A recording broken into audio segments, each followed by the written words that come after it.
বিসমিল্লাহির রহমানির রহিম। আসসালামু আলাইকুম। আমি মোহাম্মদ নাঈম শেখ, প্রভাষক, অর্থনীতি বিভাগ। আজকের এই পর্বে আমি তোমাদের জন্য নিয়ে এসেছি অর্থনীতি অনার্স চতুর্থ বর্ষের জন্য গবেষণা পদ্ধতি থেকে একটি অঙ্ক। সাধারণত গবেষণা পদ্ধতিতে থিওরিক্যাল প্রশ্নই বেশি এসে থাকে, এক বা দুইটা অঙ্ক এসে থাকে। তো আমি আজকে গবেষণা পদ্ধতি 2017 সালে জাতীয় বিশ্ববিদ্যালয়ে একটি অঙ্ক এসেছিল, খ বিভাগের 8 নম্বর প্রশ্ন। তো এই 8 নম্বর প্রশ্নের আমরা আজকে সমাধান করে দেখাবো, এবং এই নিয়মের অঙ্কগুলা প্র্যাকটিস করলে তুমি পরীক্ষায় যদি অঙ্ক আসে তাহলে তুমি করতে পারবে। তো অঙ্কটা একটু দেখি। 60 একক বিশিষ্ট কোনো দৈব নমুনার গড় 110.9। সমগ্রকের পরিমিত ব্যবধান 7.3 হলে সমগ্রকের জন্য, এখানে দুইটা প্রশ্নের কথা বলেছে, এক 95% এবং 99% আস্থা সীমা নির্ণয় করো। তো সবার আগে প্রথমে আমাকে জানতে হবে, এখানে যেহেতু বলেছে কোন দৈব নমুনার গড়, নমুনার গড় এবং নমুনার পরিমিত ব্যবধান এবং নমুনার আকার, এই তিনটা জিনিস কি কি চিহ্ন দ্বারা প্রকাশ করা হয় সেটা আমাকে জানা জরুরি। এবং সমগ্রকের আকার, সমগ্রকের গড় এবং সমগ্রকের পরিমিত ব্যবধান সেটা কি দ্বারা প্রকাশ করে সেটা আমাকে জানা জরুরি। তাহলে সেই বিষয়গুলো আগে একটু প্রাথমিক আলোচনা করে আসি, এরপরে আমরা অঙ্কে আসব। প্রথমে নমুনার আকারকে কি দ্বারা প্রকাশ করা হয়?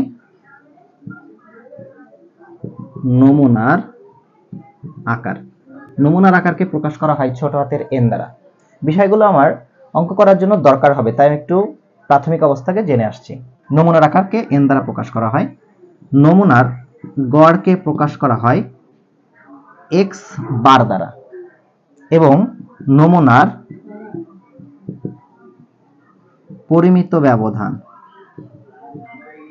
পরিমিত ব্যবধানকে প্রকাশ করা হয় এস দ্বারা। নমুনার এই তিনটা বিষয় আমি এখানে জানলাম। এখন সমগ্রকের তিনটা বিষয় আমি যদি একটু জানি। সমগ্রকের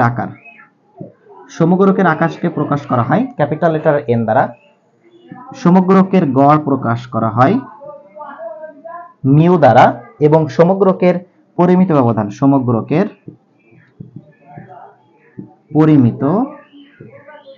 ব্যবধানকে প্রকাশ করা হয় সিগমা দ্বারা।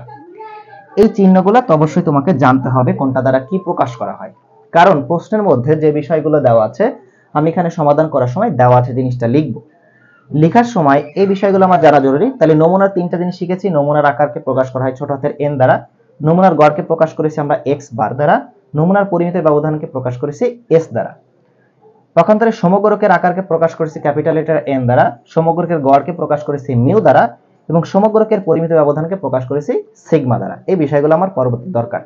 এবং ভেদাঙ্ক যদি আসে তাহলে এর উপর স্কয়ার দিয়ে দিলে, এর উপর স্কয়ার দিলে আবার ভেদাঙ্ক হয়ে যাবে, সেটা এই অঙ্কের জন্য জরুরি নয়, লাগবে না। এই তিনটা বিষয় জানলেই হয়ে যাচ্ছে।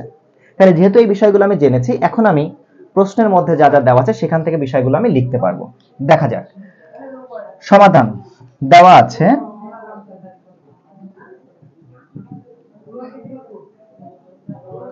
আচ্ছা, কি দেওয়া আছে সেই বিষয়গুলো একটু দেখি। 60 একক বিশিষ্ট, এককের কথা বলছে এখানে, তার মানে কোন তথ্য বিশ্ব যদি কিছু থাকে সেটাকে আমরা সাধারণত বলি সমগ্র। কোন তথ্য বিশ্ব দেখা যাচ্ছে একটা কোম্পানিতে 100, মানে একটা কোম্পানিতে আমি মনে করলাম এখানে একটা কোম্পানি আছে, এই কোম্পানিতে মনে করি এখানে যে কোনো যে একটা দ্রব্য তৈরি করা হয়, তো বা শার্ট তৈরি করা হয় একটা কোম্পানিতে, দেখা যাচ্ছে এক মাসে ওই কোম্পানিতে 1000 শার্ট তৈরি করা হয়। তাহলে ওই 1000 শার্ট হবে ওই কোম্পানির সমগ্রকের আকার, টোটাল n সমান 1000। এটা হচ্ছে সমগ্রকের আকার। তার মানে কোন তথ্য বিশ্বের সমস্ত যদি কোনো কিছু নমুনা থাকে, এই সমস্ত নমুনাকে আকারকে বলা হবে তথ্য বিশ্ব বা সমগ্রকের আকার। যেমন একটা কোম্পানিতে যদি 500 জন লোক কর্মচারী কাজ করে, এই 500 জন টোটাল সবকিছুই মিলে হবে সমগ্রক। সহজভাবে যদি বলি, একটা হাঁড়িতে যদি ভাত রান্না করা হয় তাহলে সমস্ত হাঁড়ির ভাতটাকে আমরা সমগ্রকের আকার বলতে পারি। তাহলে নমুনার আকার কোনটাকে বলবো? প্রথমেই যদি আসি, এই যে 100টা শার্ট তৈরি করেছিলাম, যদি এখান থেকে আমি 10টা শার্ট নিয়ে বিচার বিশ্লেষণ করে দেখি বা গবেষণা করে দেখি, এই 10টা শার্ট হলো নমুনার আকার। তাহলে সমগ্র তথ্যবিশ্ব থেকে যদি কোনো কিছু নেওয়া হয়, একটা আকার নেওয়া হয় নমুনার আকার, সেটাই হচ্ছে লোকের নমুনার আকার। অর্থাৎ ছোট কোনো অংশ বড় অংশ থেকে যদি ছোট কোনো অংশ নেওয়া হয়, সেটা হলো নমুনার আকার।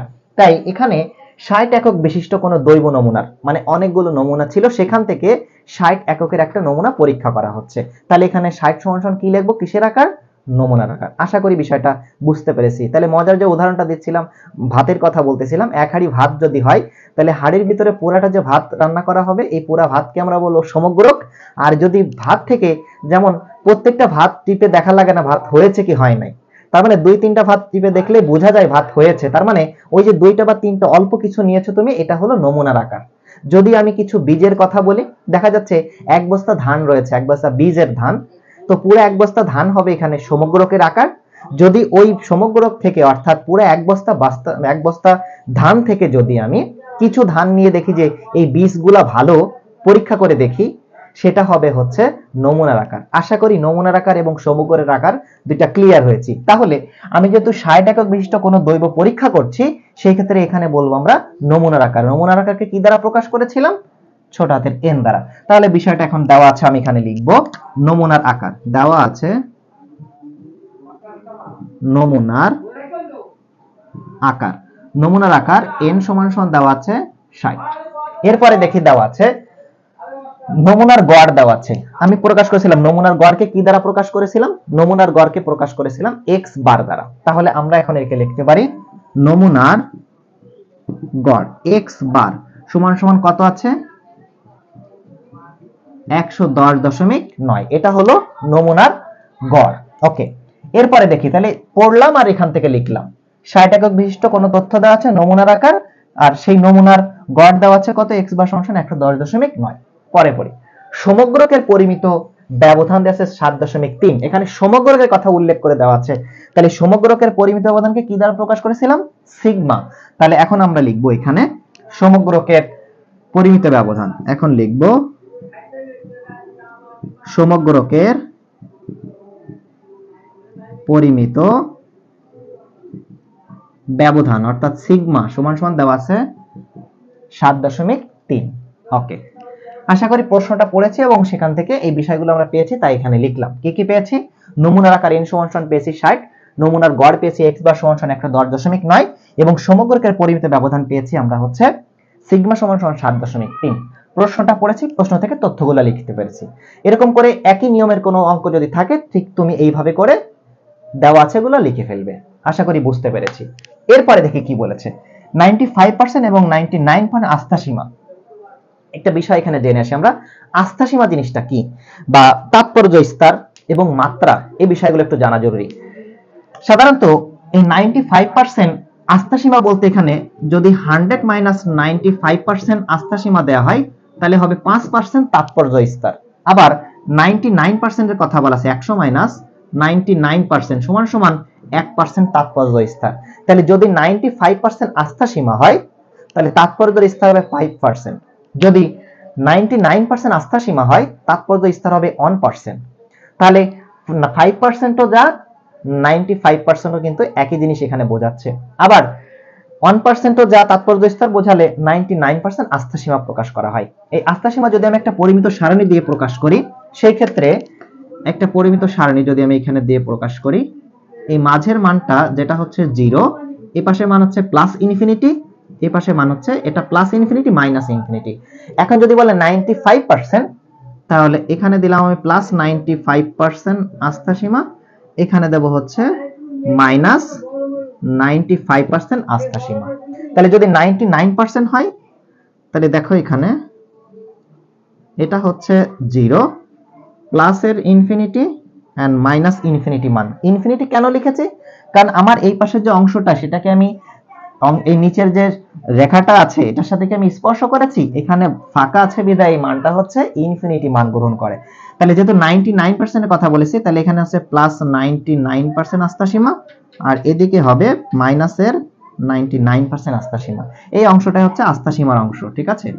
তো এখন কথা হচ্ছে যেহেতু 99% এর কথা বলেছে, 90 এবং 95% এর কথা বলেছে, এক্ষেত্রে আমার যেহেতু এখানে কয়টা প্রান্তিক, এখানে প্লাসের মান আছে মাইনাসের মান আছে, তাই প্রান্ত বোঝাচ্ছে এখানে দুইটা, সেই ক্ষেত্রে এটা হলো দ্বিপ্রান্তিক। যদি কোনো একটা মান আমাকে এক পাশ বোঝাতো তাহলে আমি বুঝতাম সেটা এক প্রান্তিক। যেহেতু আমি একটা সীমাবদ্ধ এখানে আছে -95% থেকে +95, এখানে প্লাস হবে, সরি, +95%, এই অংশটুকু বোঝাচ্ছে। তাহলে এটা একটা প্রান্ত, এটা একটা প্রান্ত, দুইটা প্রান্ত থাকার কারণে এটাকে আমি কি বলছি, নির্দিষ্ট আকারে দুইটা প্রান্ত থাকার কারণে এই মানটা হবে দ্বিপ্রান্তিক মান। তাহলে এখানে যে 95% এবং 99% এর কথা আছে, অবশ্যই সেটা কি করতে হবে, 95% এবং 99% আস্থা সীমার ক্ষেত্রে দ্বিপ্রান্তিক মান গ্রহণ করতে হবে। এখন দ্বিপ্রান্তিক মান কিভাবে গ্রহণ করব সেটা যদি একটু বসি, এবং এই অঙ্কটাকে কোন কিসের সাহায্যে করতে হবে, কয়েকটা মান আছে এখানে, যে আমরা পরিকল্পিত যাচাইগুলো যে আমরা করে থাকি, অর্থাৎ পরিসংখ্যানিক যাচাই, সেখানে জেড টেস্ট আছে, টি টেস্ট আছে, কাই বর্গ আছে এবং এফ টেস্ট আছে। তাহলে জেড টেস্ট আসতে পারে কখন, টি টেস্ট আসতে পারে কখন, এই অঙ্কটা কিসের সাহায্যে করব, অঙ্কটাকে দেখেই বা বুঝবো কিভাবে যে এটাকে কিসের সাহায্যে করতে হবে। ভালো কথা, যেহেতু আমাকে অঙ্কের কথা আস্থা সীমার কথা বলেছে, এইখানে একটু বিষয় খেয়াল রাখি। আস্থা সীমার কথা বললে এটা একটা সূত্র আছে, তবে এখানে দেখতে হবে সূত্রগুলো কোন ক্যাটাগরিতে হবে। প্রশ্নের মধ্যে যেহেতু নমুনার আকার দেওয়া আছে, গড় দেওয়া আছে এবং পরিমিত ব্যবধান দেওয়া আছে, কোন প্রশ্নের মধ্যে যদি এই তিনটা জিনিস উল্লেখ করা থাকে তাহলে আস্থা সীমার একটা সূত্র আছে, একটু খেয়াল করি। সেই ক্ষেত্রে কি কি বলেছি, যদি প্রশ্নের মধ্যে নমুনার আকার, নমুনার গড় এবং সমগ্রকের পরিমিত ব্যবধান n, x বার এবং সিগমা, এই তিনটা জিনিস যদি দেওয়া থাকে তাহলে আস্থা সীমার সূত্রটা কেমন হবে, সূত্রটা হবে এভাবে, x বার প্লাস মাইনাস, যদি 95% এর কথা বলে তাহলে লিখব 95% ZC, যদি 99% এর কথা বলতো তাহলে আমরা এখানে লিখতাম x bar plus minus 99% ZC। আর এর সঙ্গে এখন কি দেব, অর্থাৎ into sigma divided by root n। এটা হলো যদি কখনো, আমি আবারও বলছি যে এই অঙ্কের ক্ষেত্রে এই সূত্র কেন আসবে, প্রশ্নের মধ্যে যদি নমুনার আকার, মানে নমুনার গড় এবং সমগ্রকের পরিমিত ব্যবধান, এই তিনটা জিনিস যদি প্রশ্নের মধ্যে দেওয়া থাকে তাহলে এই সূত্র ইউজ করতে হবে। স্যার যদি প্রশ্নের মধ্যে অন্য কিছু দেওয়া থাকে তাহলে তার জন্য অঙ্ক আবার ভিন্ন, সেটার ক্ষেত্রে আবার সূত্রটা চেঞ্জ হয়ে যাবে। এই তিনটা জিনিস থাকলে এই সূত্র ব্যবহার করতে হবে। আশা করি জিনিসটা বুঝতে পেরেছি। এখন এইখানে আসি, x বারের মানটা তো এখানে দেওয়া আছে, সিগমার মানটাও দেওয়া আছে, n এর মানটাও দেওয়া আছে। এখন এইটুকুর মানটা তোমার জানা নাই, 95% ZC, তার মানে 95% আস্থা সীমায় z এর দ্বিপ্রান্তিক, একটু আগে বলে আসছে কিন্তু কয় প্রান্তিক হবে, দ্বিপ্রান্তিক। এই দ্বিপ্রান্তিক মানটা কত হবে এটা তোমাকে একটু জানতে হবে। z টেস্টের অর্থাৎ 95% আস্থা সীমা বা 5% তাৎপর্য স্তরে z এর দ্বিপ্রান্তিক তালিকাস্থ মান হচ্ছে +-1.96। এটা মুখস্থ মান, এটা তোমাকে অবশ্যই জানতে হবে, মুখস্থ রাখতে হবে। আবারও বলছি, 95% আস্থা সীমা, 95% আস্থা সীমায় z এর অথবা 5% তাৎপর্য স্তরে z এর দ্বিপ্রান্তিক তালিকাস্থ মান হচ্ছে +-1.96। তাহলে যদি 95% ZC আসে তাহলে এখানে তুমি কত লিখবা, সেটা লিখবা, প্লাস মাইনাস তো দেওয়া আছে, এখানে হবে 1.96। আশা করি বিষয়টা ক্লিয়ার হয়েছে। আমি অঙ্কটা পরে আসছি। এবার যদি 99% এর কথা বলে, স্যার এইখানে যদি 99% থাকে তাহলে আমি এখন কত লিখব দেখি।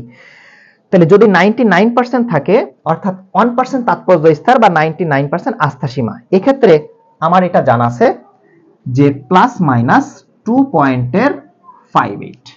এই দুইটা মান তোমাকে লিখে রাখতে হবে। এটা হলো কত পার্সেন্ট, এটা হলো 95% আস্থা সীমা, এটা হলো 99% আস্থা সীমার দ্বিপ্রান্তিক মান, নট এক প্রান্তিক। আবারও মনে করাই দিচ্ছি, 95% আস্থা সীমা বা 5% তাৎপর্য স্তরে z এর দ্বিপ্রান্তিক তালিকাস্থ মান হলো +-1.96, আর 99% আস্থা সীমা বা 1% তাৎপর্য স্তরে বা স্বাধীনতার মাত্রা, সেখানে যদি আমি করি 1% তাৎপর্য স্তরে z এর দ্বিপ্রান্তিক, দুই প্রান্তিক তালিকাস্থ মান +-2.58। তাহলে যদি আমার সূত্র এখানে 2 নম্বর ম্যাথ, যদি 99% ZC এর মান হয় তাহলে এখানে কি লিখবো আমি, প্লাস মাইনাস তো আছেই 2.58। আশা করি বিষয়টা ক্লিয়ার হয়েছে। এখন আমি অঙ্কে যাব। তাহলে সূত্র কোনটা হবে, এই যে তিনটা মান থাকার কারণে বিষয়টা কি ক্লিয়ার হয়েছে। এখন আমি যাব এখানে। তাহলে আমার তিনটা বিষয় যেহেতু এখানে দেওয়া আছে, নমুনার আকার, গড় এবং সমগ্রকের পরিমিত ব্যবধান, এই তিনটা জিনিস থাকার কারণে এখন এইখানে একটা জিনিস আমাকে বুঝতে হবে, এই তিনটা জিনিস যেহেতু দেওয়া আছে, এখন এই অঙ্কটাকে কিসের সাহায্যে করব বা কখন এটা, তাহলে কি কি জানা আছে। আমি যেহেতু এখানে বলতে পারি, যেহেতু নমুনার আকার কত দেওয়া আছে,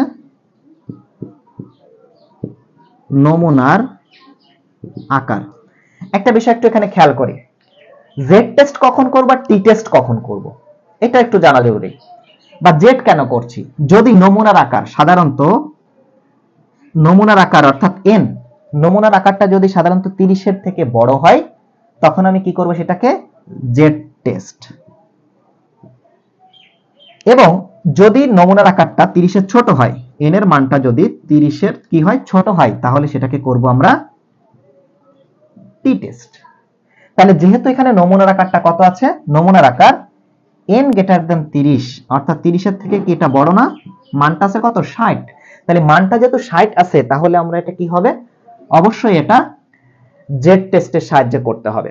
আচ্ছা, এখন যেহেতু নমুনার আকার n গ্রেটার দেন 30, অর্থাৎ 30-এর থেকে বড়, এবং আরো কি কি জানা আছে, এবং সিগমা জানা আছে, অর্থাৎ সিগমা জানা আছে। সিগমা জানা আছে বলতে কি বোঝাচ্ছে স্যার, সিগমা জানা আছে অর্থাৎ সমগ্রকের পরিমিত ব্যবধান, এটা জানা আছে না আমার। তাহলে সমগ্রকের পরিমিত ব্যবধান এটাও জানা আছে, তাহলে নমুনার আকার n এটাও জানতে পেরেছি, সিগমাও জানা আছে। এবং এখানে যে সমগ্রকটা রয়েছে, এবং সমগ্রক এবং সমগ্রক পরিমিতভাবে বিন্যস্ত, সমগ্রক পরিমিতভাবে বিন্যস্ত এবং সমগ্রক পরিমিতভাবে বিন্যস্ত। তাই এখন আমরা কি করব, এই যে অঙ্কটাকে করব, যেহেতু বলছে সমগ্রকের জন্য 95% এবং 99%, তাই নাম্বার 1। এখন আমরা করব যে সমগ্র গড়ের, যে সমগ্রক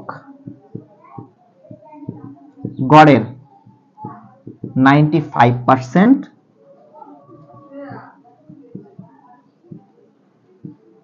আস্থা সীমা।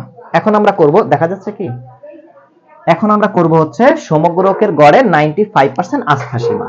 আচ্ছা, তাহলে 95% আস্থা সীমার সূত্রটা কি হবে, এই যে দেখো, x bar plus minus 95% ZC। 95% ZC মানে বোঝাচ্ছে আস্থা সীমার মান, 95% আস্থা সীমার মানটা ইনটু এখানে কত হবে, sigma divided by root over n।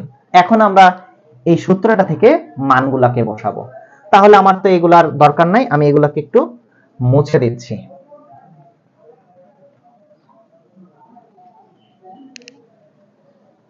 এখানে যদি এখন লিখি বা, আচ্ছা বা দেওয়া লাগবে না, সমান সমান দিলে হবে, যেহেতু সমান সমান মাঝে ইউজ হয় নাই।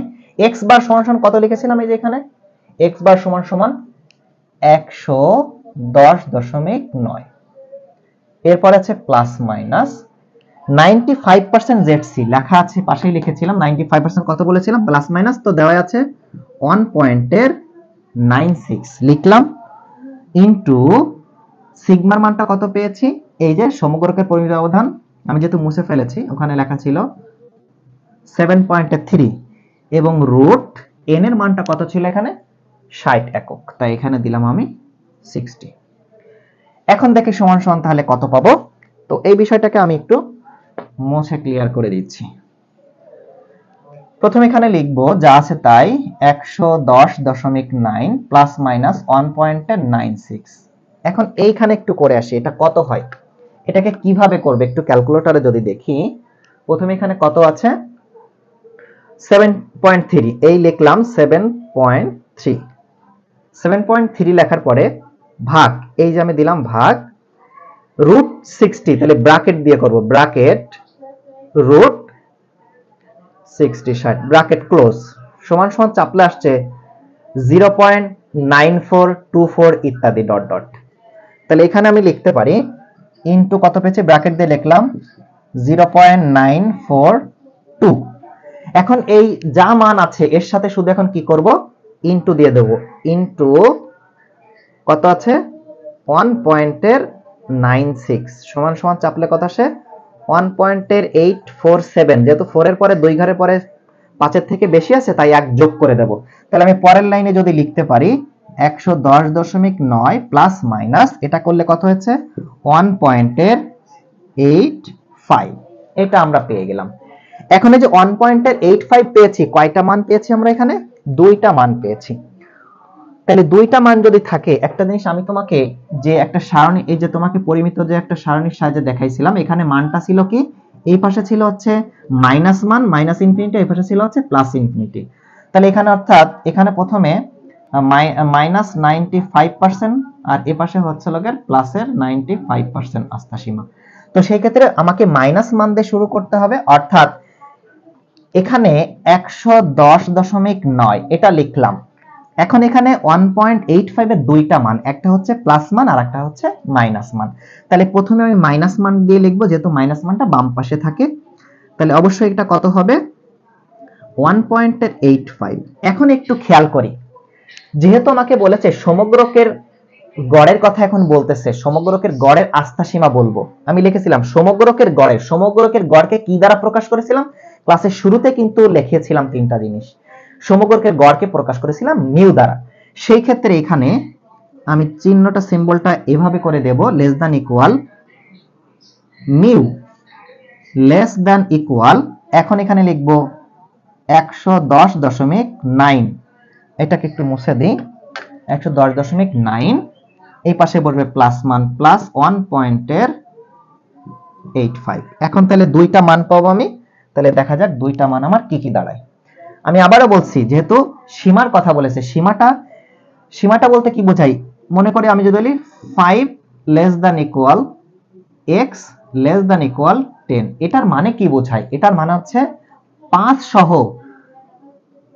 সহ তার থেকে বেশি এবং 10 সহ তার থেকে কম। তাহলে লিমিটটা কত হচ্ছে 5 থেকে 10, এই জন্য মূলত লেস দ্যান ইকুয়াল যে 5 এর সমান বা তার থেকে বড় x এর মানটা এবং 10 এর সমান বা তার থেকে ছোট, ঠিক তেমনই করে এখানে মিউ সমগ্রকের গড়কে প্রকাশ করেছি, যে এই পাশে যে মানটা হবে এর সমান বা এর থেকে বেশি, এই ডান পাশে যে মানটা আছে অর্থাৎ প্লাস মানটা বেশি, সেই মানটা এর থেকে বড় বা তার থেকে কম হবে।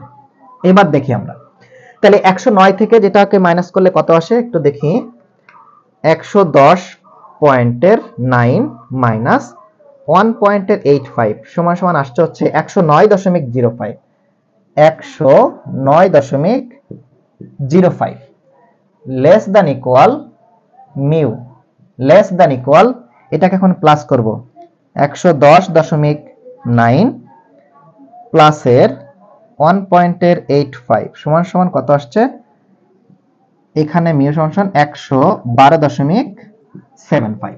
তাহলে আমাদের আস্থা সীমাটা এখানে কিন্তু বের হয়ে গেল। তাহলে কত পেলাম আমরা এখানে 109 কি লিখেছি 109.05 less than equal mu less than equal 112.75। তাহলে আমরা এখন লিখব, অর্থাৎ আমাদের 1 নম্বর প্রশ্ন সলিউশন শেষ, অর্থাৎ 95% আস্থা সীমায় 95% আস্থা সীমায় সমগ্রকের গড় মিউ এর মান হবে কত, হবে এর মান এই যে দেখো 109.05 থেকে, তাহলে এর মান হবে 109.05 থেকে কত 112.75 এর মধ্যে। এটাই হচ্ছে আমার, এর মধ্যে অবস্থান করে লিখলে ভালো হয়, এর মধ্যে অবস্থান করে। 1 নম্বর প্রশ্নের সলিউশন এখানে শেষ হয়ে গেল। আশা করি বিষয়টা বুঝতে পেরেছি। এবার আমরা 2 নাম্বার করব 99%। সেম প্রসেস, শুধু 99% এর মানটা কত ছিল আমার 2.58, আর বাকি সব ঠিকঠাক থাকবে। আশা করি এটা বোঝাতে অত বেশি কষ্ট হবে না। এবার দেখি আমরা একে মুছে দিলাম। এখন আমরা লিখব তাহলে প্রশ্ন নাম্বার 2, অর্থাৎ এখন লিখব 2 নাম্বার কত কিসের গড়, সমগ্রকের গড়ের, সমগ্রকের গড়ের কত পার্সেন্ট এখন 99% আস্থার সীমা হবে। সমগ্রকের গড়ের 99% আস্থার সীমা হবে। কি হবে এখন? তাহলে সূত্রটা দেখি আমরা কি ছিল। বলেছিলাম x bar plus minus 99% zc, সূত্র ছিল এখানে sigma divided by root n। মানগুলো এখন লিখে দেব। বা x বারের মানটা আমরা পেয়েছিলাম এই যে নমুনার গড়, ওইখানে তো তোমরা দেওয়া আছে এর মধ্যে লিখেছো, আমি তো মুছে ফেলেছি এই জন্য 110.9 প্লাস মাইনাস 99% আস্থা সীমায় জেডসি এর মানটা কত ছিল আমি পাশে কিন্তু লিখে দিয়েছিলাম 2.58। তাহলে এখানে লিখবো আমরা হচ্ছে 2.58 ইনটু সিগমার মানটা কত পেয়েছি, সমগ্রকের পরিমিত ব্যবধান 7.3, আর এক্ষেত্রে রুট n এর মানটা কত পেয়েছে, n এর মানটা হচ্ছে 60।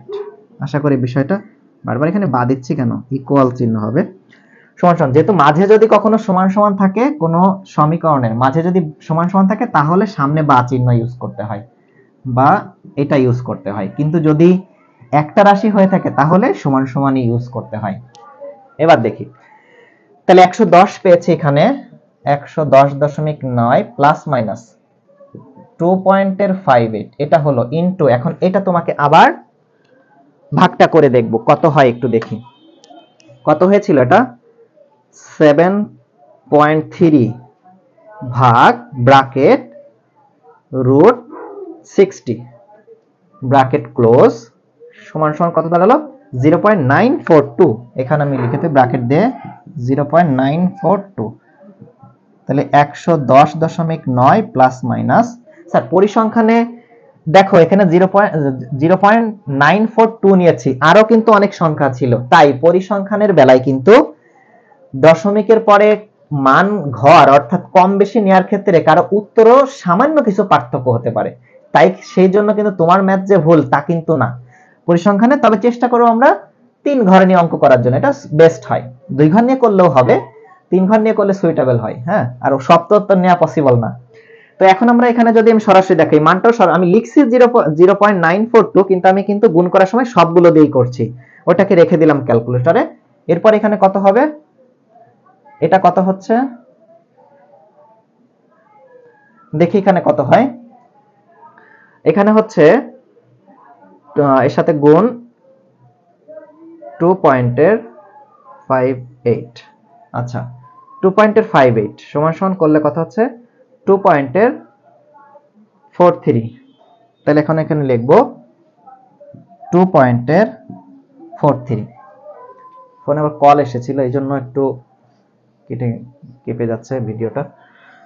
আচ্ছা তাহলে এখানে কত পেয়েছি 110.9 প্লাস মাইনাস 2.43। এখন আমরা এখানে কি করব একটু খেয়াল করি, দুইটা মান আছে, একটা মান প্লাসের আছে আর একটা মান মাইনাসের আছে। তা আস্থা সীমার কথা আমি বলেছিলাম প্রথমে মাইনাস মানটা বসবে, তাহলে 110.9 মাইনাস 2.43, এই যে একটা মান মাইনাস একটা মান প্লাস, লেস দ্যান ইকুয়াল, যেহেতু সমগ্রকের গড়ের কথা বলছে, সমগ্রকের গড় কেমন হবে, সমগ্রকের গড়কে প্রকাশ করি আমরা মিউ দ্বারা, লেস দ্যান ইকুয়াল, তাহলে হুট করে মিউ কোথা থেকে আসলে এটা তো জানা জরুরি, তাহলে সমগ্রকের গড়কে আমরা মিউ দ্বারা প্রকাশ করি, ক্লাসের শুরুতেই বলেছিলাম।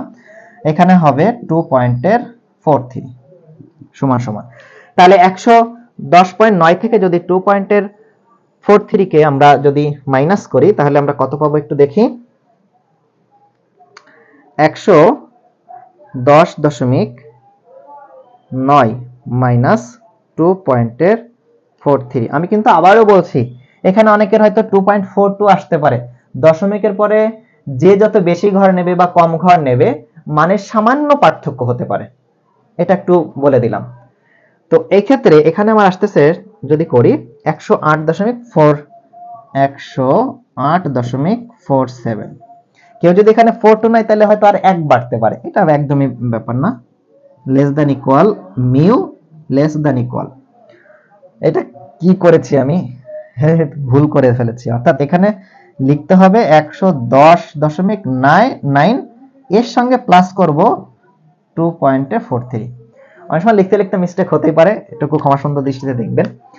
110.9 প্লাসের 2.43, তাহলে 110.9 110.9 প্লাসের 2.43, এটাকে যদি প্লাস করি পাচ্ছি আমি হচ্ছে 113.33, এটা পেয়ে গেলাম। তাহলে আমাদের মানটা কিন্তু বের হয়ে গেছে। তাহলে আমরা টোটালি এখন লিখব কি, সুতরাং কত পার্সেন্ট, 99। সুতরাং 99% দেখা যাচ্ছে কি নিচে, একটু উপরে লিখলে মনে ভালো হতো।